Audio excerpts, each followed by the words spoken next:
We remain steadfast in our commitment in delivering local news that matters, stories that inspire, enriching the lives of Filipinos in the Philippines and across the globe. This is your GMA Regional TV. Buong puso para sa Pilipino. Ini ang GMA Regional TV Balitang Bicolandia.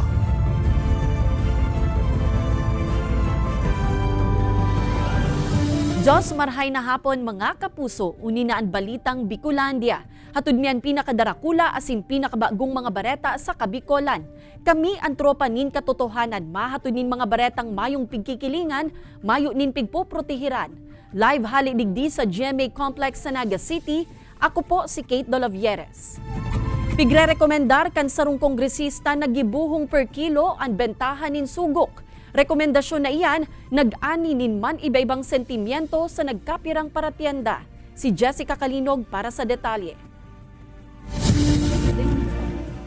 Por pidaso, depende sa sukol ang bentahan kan sugok sa mga merkado. 8 pesos kada pidaso ang small, 8.50 ang medium, 9 pesos ang large, 10 pesos naman ang extra large asin jumbo. Inyan presyohan ngunyan kan sugok sa merkado publiko kan banwaan in pili. Sa araw kaining sistema, sigun sa sarong kongresista, yaonan posibilidad kan dayaan sa bentahan. Arog na sanakan sukol medium, alagad ang presyo pang large na sugok. Kayaan sa iyang piguhurot, gibuho na sanang per kilo ang pagpapabakal kaini imbes na per pedaso. Basta ano po, pag sararo lang po ang price niya, siguro magiging okay man. Okay man siguro po pag kung per kilo, at least ito bagang pararehas lang siya ang magiging presyo niya. 10 taon naman na nagtitinda nin sugok ang 47 anyos na si Nanay Nancy. Sigun sa iya, proven and tested na ninda ang kada pidasong pagtinda nin sugok. Asin maut nindang magpadagos na sanaan siring kaining sistema. Tapos di po taisi ma'am kung ang sizing niya, iyo po talaga yan. Iyo po, kung tama sa sizing kung may per kilo ang per kilo, di mo man isi ma'am kung yan talaga ang size small o small, tapos medium. O, diyan po ang ma'am sa per kilo, number 1 po diyan ma'am ang magkaigwang crack. Sigun sa Department of Agriculture Bicol, sa poultry farms pa sana, pigkikilo na ang mga sugok, alagad per piece ini pigigibo, nganing maaraman kung sa inasukol malaog asin kung gurano dapat na ipabakal. Alagad kung gigibuhon ini hasta sa pagpabakal na sa merkado. Diyan naman may pag-aalangan ang ahensya. Sa part ng mga egg producer at saka ng mga seller kasi very delicate baga yung egg. Pag paulit-ulit siyang titimbangin kasi tinimbang na siya doon sa farm, sa poultry farm. And then pagdating sa titimbangin na naman sa iba't ibang dadaanan na kamay, ay magkakaroon na ng magkakabasag-basag na siya. And mababawasan yung income ng ating mga farmers. Mayo man subuot na notaran o reported na dayaan pag-abot sa bentahan in sugok sa Bicol Region. Sigun kigwarin, may pigsusunod man na Philippine National Standard for Table Eggs and Poultry Farms na pigdevelop kan Bureau of Agriculture and Fisheries Standards. Iniman ang mahigot na pigbabantayan kan DA nganing maibitaran ang dayaan. Ang mga mapapatotoohang nagbayular kaini tatawanin warning, notice, penalties asin pwede man na diay natugutang magtinda. Kaibanan si Gerald Gandia, Jessica Kalinog, Balitang Bicolandia. Bastante pa ang buffer stock kan bagas kan Bicol Region sigun sa National Food Authority. Sigun kay Julie Liena Resas, Assistant Regional Manager kan NFA Bicol, mayong problema ang sa indang opisina sa stock huli ta igwas indang pondo sa Palay Procurement Program. Alagad sa ngunya nagpapadagos sa pag-enkaminar kan ahensya sa mga paraoma na ipabakal sa sainda ang nagugusing paroy komo preparasyong en kasong makamati nin kalamidad, siring kan bagyo o anuman na distroso ang rehiyon. So, ini-encourage po namin kayo na mag-deliver ng inyong mga harvest sa NFA kasi malaking tulong ito hindi lang sa gobyerno pero sa pangkalahatan kasi in case may mga emergencies or calamities, babalik din yun sa inyo kasi binibigay yon ng DSWD, ng mga relief agencies. Sa mga nagkandidato kan nakaaging barangay asin SK elections, sa aga na po ang deadline kan pagsumitir nin SOSE o Statement of Contributions and Expenditures sa COMELEC. Sa Naga City, 1,500 pa na nagkandidato ang day nagsusumitir kan nasabing dokumento. May report si Chris Novello. Amay na nagpasiring sa COMELEC Naga si Jolani Magalona kan Barangay Tinago, Naga City. Dayman pinalad sa barangay sin SK elections, nagsumitir mangyari siya ng Statement of Contributions and Expenditures o SOSE. Bale po kung mga nakaaging weeks is medyo gahol po sa oras, then exam week din po kaya. Saro sana si Jolani sa mga naghabol na makapagsumitir ng SOSE o ang dokumentong dapat isumitir kan mga nagkandidato pagkatapos kan pilian mapaganaman o daog. Nakapalaman digdian kabilugang gastos maginan mga donasyon na naresibikan sarong kandidato o sarong political party. Hasta sa aga na sa nakaya Nobyembre 29, anhuring aldaw kan filing kan SOSE, alagad sa total na 1,183 na nagkandidato kan nakaaging pirilian sa Naga City, 610 pa sana sa mga ini ang nakapagsumitir na kan dokumento. Dawa mayong penalidad, nagpagirumduman ang COMELEC sa mga nagkandidato na magsumitir kaini kung mapagsunod sa RA 7166 o Synchronized Election Law of 1991. No penalty pag barangay SK candidate applicable lang itong mga penalty sa multa, tapos disqualification sa national and local candidates. Pero SK di man penalty, magsunod magiri kita sa mandated kang batas. Katakod kaini, day naman nakuon kan komisyon ang mga masumitir pa ning SOSE pagkatapos kan deadline sa aga Nobyembre 29. Kay banan si Carlo Abonita, Chris Novello, Balitang Bicolandia. Negatibo na sa African swine fever ang labis sa 50 blood samples kan mga apektadong urig sa banwaanin si Pocot, Camarines Sur na ipigpasa sa Integrated Laboratory Division kan Department of Agriculture. Ini ang saro sa mga pigtukar sa ginibong meeting kan Regional Quick Response Team kan DA Bicol na nakatutok sa ASF cases sa rehiyon. Nobyembre 14 kan mairehistro ang positibong kaso kan ASF sa mga ataman kan sarong backyard farmer sa barangay Tibles, Sipocot. Sa ngunyan nagsasagibo na nin cleaning and disinfection, siring man ang padagos na monitoring asin active surveillance sa apektadong lugar. Pigasi kaso naman kan LGU Sipocot an sa indang reinstatement o pagsairarom na liwat sa pink zone. Pigpapagirumduman ang gabus na hog racers sa rehiyon na dawa mayong huma nin ASF sa indang lugar, padagos man giraray na maglikay. Yung dati nang pinapa-implement ng ating veterinary quarantine service na sana merong may isang point lang ng pick-up point sa mga munisipyo along the highway lang. Huwag nang papasukin yung mga biyahero doon sa mga barangay para maiwasan natin yung pagkalat ng ASF. Safe Spaces Ordinance sa Naga City aprobado na. Nasambitan na ordinansa obhetong mainaan ang gender-based harassment sa syudad. May report si Chris Novello. Susog sa 2023 Global Gender Gap Index Report kan World Economic Forum, saro ang Pilipinas sa mga may halangkaw na grado sa gender equal na nasyon sa Asya. Susog sa pag-aadal, 79.1% ang gender parity sa nasyon. Alagad para sa estudyanteng si Christine, may mga insidente pa man giraray na naipigrespeto ang mga babae, maging membro kan LGBTQ community. Kaibanan sa mga gender-based harassments na ini, ang wolf whistling, catcalling, exhibitionism asin iba pa na madalas mangyari sa mga public spaces. Minsan po, nangyayari pa po din yung mga ganon at sana po na magkaroon ng respeto ng yung ibang mga kalalakihan. Katakod kaini nga ni mainaan ang gender-based harassment sa mga pampublikong lugar. Pinirmahan na ang Ordinance No. 2023-107 o ang Safe Spaces Ordinance. Kaibanan digdian pag-aagin anti-sexual harassment measures sa mga establishmento asin tri-mobile sa syudad como requisitos antes makapag-renew kan sa mga permit. Isa sa irarom ang mga ini sa orientation o seminar dapit sa gender sensitivity nga ni mas pa mapakusog ang awareness kan publiko. 1,000 hasta 10,000 pesos asin pagkakakulong ang penalidad na kakahampangon kan sarong individual na makomitir ka noon ng bitin ng gender-based harassments. Gibuhon pong parte kang sistema ang magrespeto sa lambang saro, bako lang sa harong, sa trabaho, kundi sa bilog na komunidad. Mapakikisumaro sa 18-day campaign to end against violence against women. Sulot puon ngunyan aldaw kan mga empleyado kang Naga City Hall hasta Disyembre 12 an orange ribbon mapapapahiling ng suporta na mapundo na ang karahasan sa mga kababaihan asin kaakian. Kay banan si Carlo Abonita, Chris Novelo, Balitang Bicolandia. Sir, pabor ka ba na per kilo na po ipabakal ang sugok?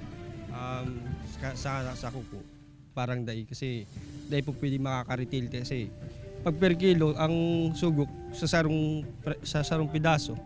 So pirang presyo po 'yan. Pero pag per pidaso may 7 pesos, 8 pesos nakakabakal. Dire po. Pag per kilo kaya pag mahal kaya. Depende po sa kung magkano na presyo ka na itlog ng uwan. Kabintay dahil dakol baga po ang sarong kilo kan itlog. Sugo. Ini ang GMA Regional TV Balitang Bicolandia. Ini ang GMA Regional TV Balitang Bicolandia.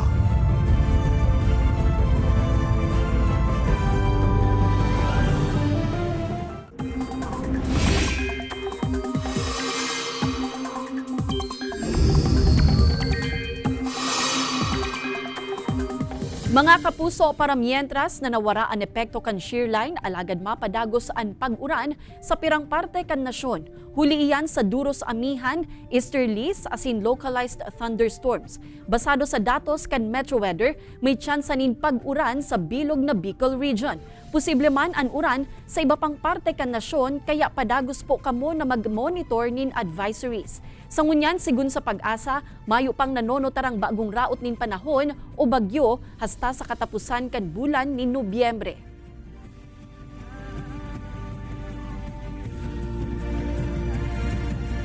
Duwang persona ang nairido makalis mahulog sa ampas ang piglulunadan kaining van sa banwaan ni Del Gallego, Camarines Sur.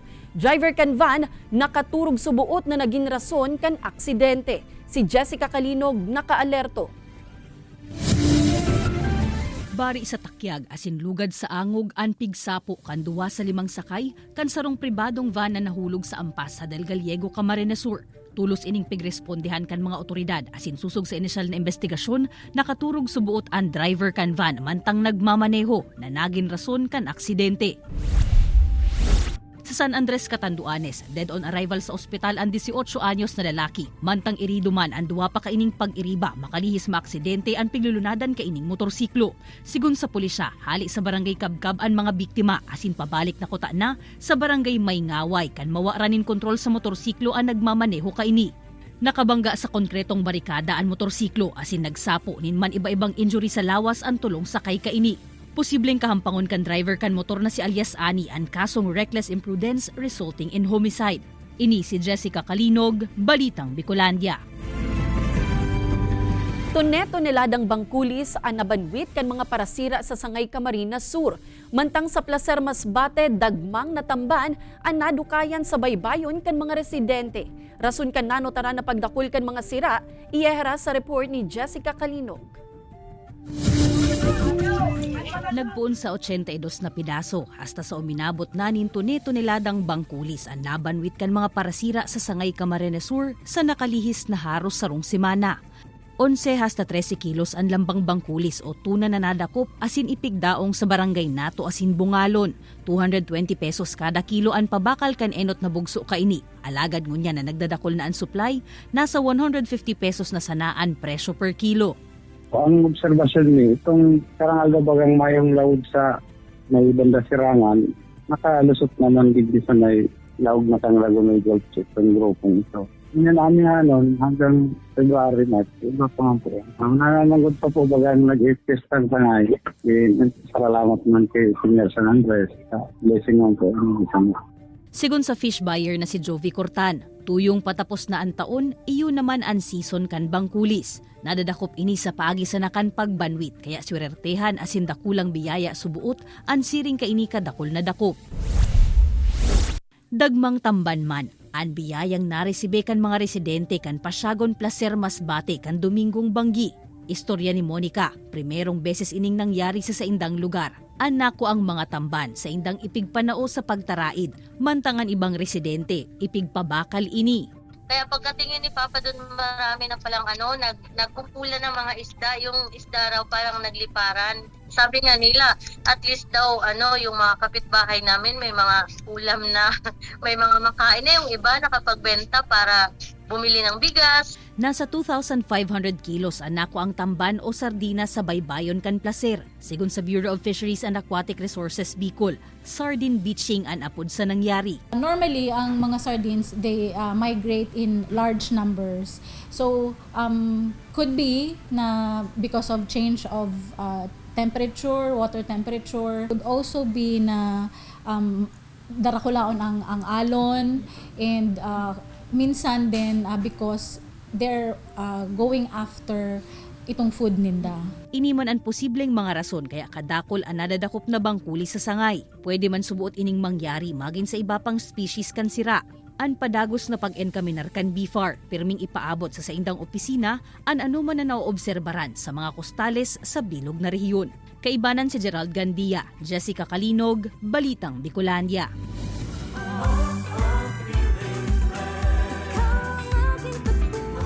Apera sa mga parol asing Christmas tree, di man mawawara tuyong Pasko ang mga Belen. Asing ngunya na hapon papailawan na ang nasa 40 Belen sa laog kan Camarines Sur Police Provincial Office. Live hali sa Camarines Sur PPO si Chris Novello. Chris?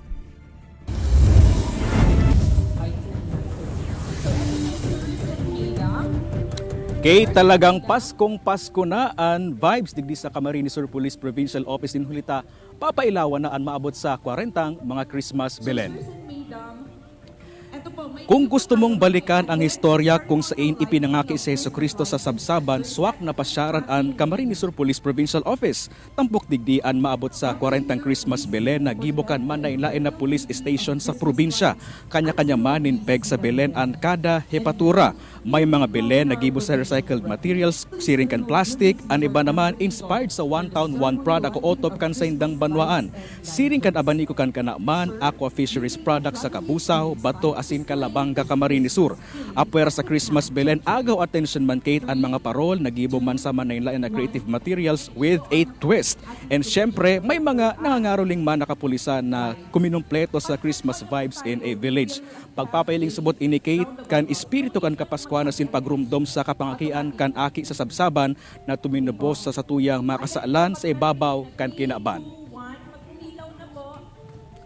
Kate, bukas man ini sa publiko, komo pasyaran kaibaan bilog na pamilya asin pwedeng mag-picture-picture asin i-post sa social media with a caption #feelingblessed unya na Kapaskuhan. Kate? Alright, Jos Mabalos, Chris.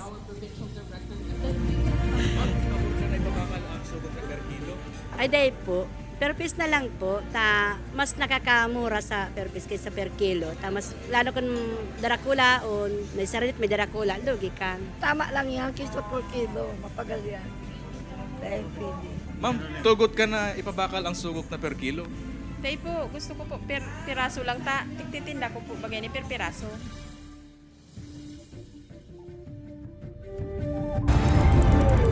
Ini ang GMA Regional TV Balitang Bicolandia. Ini ang GMA Regional TV Balitang Bicolandia.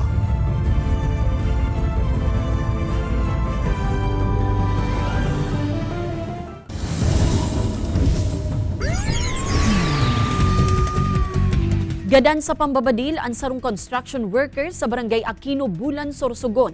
Basado sa inisyal na investigasyon kan Bulan MPS, naglalakaw subuot ang 37 anyos na biktima pasiring sa iyang lodging house gikan sa sarong bilaran. Kan pagbabadilon ini kan dai pa nabibistong persona. Tulos man na idinalagan sa ospital ang biktima, alagad pigdeklarang dead on arrival kan doktor. Sa presente padago sa pigsasagibong investigasyon kan Bulan MPS, tanganing mapag-araman na ang pagkakabistuhan kan sospek. Tinitingnan namin yung motibo kasi base sa aming pagsasiyasat, mayroon siyang mayroon siyang naging problema din dati sa palali nung mga nakaraang taon at tinitingnan namin kung paghihiganti ba ang motibo nito. Sarong bangkay nin lalaki ang nadukayan harani sa lugar kung saan nagka-enkwentro ang puwersa kan gobyerno asin kan nasa 12 miyembro kan makawalang grupo sa barangay Macogon, Labo, Camarines Norte. Matapos ang enkwentro, nagkondusir nin hot pursuit operation ang 9th Infantry Battalion sa may parte kan Sitio Abuyog kan parehong barangay kung saan nadukayan ang bangkay na yaon sa may ampas. Di naging madali ang pag-recover digdi na inabot nin haros 10 oras. Basado sa eksaminasyon kan Soko, igwa ininin tama nin bala sa payo asin sa tabay. Nakasulot man subuot ininin fatigue na shorts asin bandolier na may laman nin M16 magazine na may mga bala. Sa ngunyan, pigkukumpirmar na kan AFP na miyembro ini kan Communist Terrorist Group asin sa presente, mayo pang pamilya na naggaako sa lawas kan subuot NPA. Marurumduman na nangyari ang enkwentro matapos magresponde ang mga otoridad sa report dapit sa presensya kan mga armadong grupo sa lugar. Catch-up day para sa mga estudyante sa Kinder hasta Grade 12 tuyong Biyernes na gigibuhon sa mga eskwelahan puun sa Enero 12 sigun sa Department of Education. Ang sentimiento digdi kan mga magurang, estudyante asin para tukdo, dangugunta sa istorya ni Jessica Calinog. So starting January 12, 2024, every Friday will be catch-up Fridays, particularly for reading. All learners, subukan lang natin, tingnan natin kung meron tayong makikita na pagbabago after we do it during the term of President Marcos. 6 years. Sa bagong scheme na ini, urot kan DepEd na tuyong Biyernes, gabus na estudyante sa Kinder hasta Grade 12 dapat na magbasa nin reading materials basado sa saindang interes. Ay mas okay po para matutukan po ang mga aking makabasa lalo na sa akin ko. Maluya pa siya magbasa. Maginan mga Grade 12 student kan Ocampo National High School, pabor man subuot na makasali sa programang ini. Even though grade 12 na kami, we still need to improve our reading skills po. We should be prepared in college po. Sa ginibong brigada pagbasa kan eskwelahan ngunya na taon, may mga estudyante na nasa higher grade level na, alagad mayo pa subuot nin mastery sa reading asin nasasakitan pang magbasa. Kaya sigun ki Assistant Principal Benedicto Panga, makakatabang mananggad ang catch-up Fridays na matungkusan ini. Ang linalaom yung duman itong magiging schedule kaito kung papaano iyan ilalaog, kung papaano daima de-distract so ibang learning areas. Pareho man kaini ang piglalaoman na mahiling kan DepEd Schools Division Office kan Camarines Sur sa konkretong pulisiya na ibababa kan DepEd Central Office. Basic kaya iyan na dapat nakakabasa ang aki. Nagfa-follow man lang sa mga iba pang mga skills kang aki. Kung nababasa niya talaga ang letra, ang mga words, mas maiintindihan niya ang mga parirala, mas mahabang mga salita. Pundasyon nga ni ida sa pagkanood kan mga aki ang pagbasa. Kaya sa mas amay na edad, dapat na ining mapapusog. Nganing dain naman masakitan ang mga estudyante pag-abot sa higher grade levels. Kaibanan si Gerald Gandia, Jessica Calinog, Balitang Bicolandia. Nagkapirang lugar sa Banwanin, Pili, Camarines Sur ang nakamati ngunya na aldaw nin 9 na oras na brownout. Alagad bako sa nangunya na aldaw makakamati nin 9 na oras na brownout ang mga kapuso nyato sa Barangay Karoyroyan kundi magin sa Miyerkules, Nobyembre 30. Sigun sa Kasureko 2 ang scheduled power interruption, gigibuon tanganing tawandalan ang conversion kan linya kan kuryente na magiging ng 3-phase line. Inininhuli naman sa halangkaw ng demand kan kuryente sa nasambitan ng mga lugar. Hurot na matapos ang conversion hasta sa Nobyembre 30, alagad yaon man ang posibilidad na ma-extender ini nin sarupang aldaw.